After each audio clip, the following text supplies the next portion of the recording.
In a grey-walled conference room on the outskirts of the medieval Bavarian city of Nördlingen, the Austrian billionaire Michael Tojner is toying with a tiny battery. The coin-sized device is a technological wonder. Measuring just half an inch around, the gizmo packs 100 times more energy than a household battery 10 times its volume, can fully recharge in just 15 minutes and can last 5 hours on a single charge. A much earlier version powered Neil Armstrong's camera during the Apollo 11 moon landing. Some of the modern ones famously power Apple's popular AirPod Pro wireless headphones. The batteries are also a financial wonder. Tojner bought Varta, the company that makes them, for just $40 million in 2007. 2.5 years ago, the serial entrepreneur and venture capitalist floated the company on the Frankfurt Stock Exchange. It now has a market cap of $2.8 billion. Commerz Bank estimates that Varta has a more than 50% market share for premium wireless headphone batteries, which boast extraordinary 40% margins. AirPod Pro sales along with deals with Samsung, Jabra and Sony drove Varta's revenues up 34%, to $400 million, in fiscal 2019.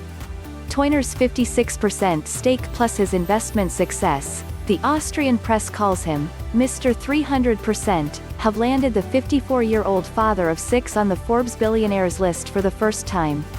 With microbatteries, we became the clear market leader in a segment which is growing at probably 50% to 60% per year, Tojner says. In 10 years, no one will have a phone without an ear application. There is enormous potential for growth. Tojner's Varta is the surviving shard of a giant German industrial concern, also called Varta, which was founded in 1887 and eventually sprawled into pharmaceuticals, chemicals, plastics and, yes, batteries. After the end of the First World War, the billionaire Quandt family, best known as BMW's most powerful shareholders, acquired most of the company. Nearly a century later, with the pharma and chemical business long since spun off, Deutsche Bank and the Quandt heirs were selling off the pieces. Rayovac and Johnson Controls bought most of the battery business, but the tiny microbattery business was the last to be sold.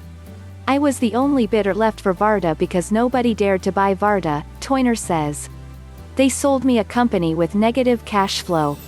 But everything was supposed to be better because we had an Apple contract.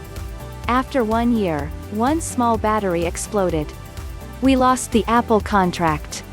The company almost went bust.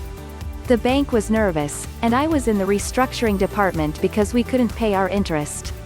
That exploding Apple iPod Nano battery forced Varta to scrap its $60 million investment into lithium polymer batteries.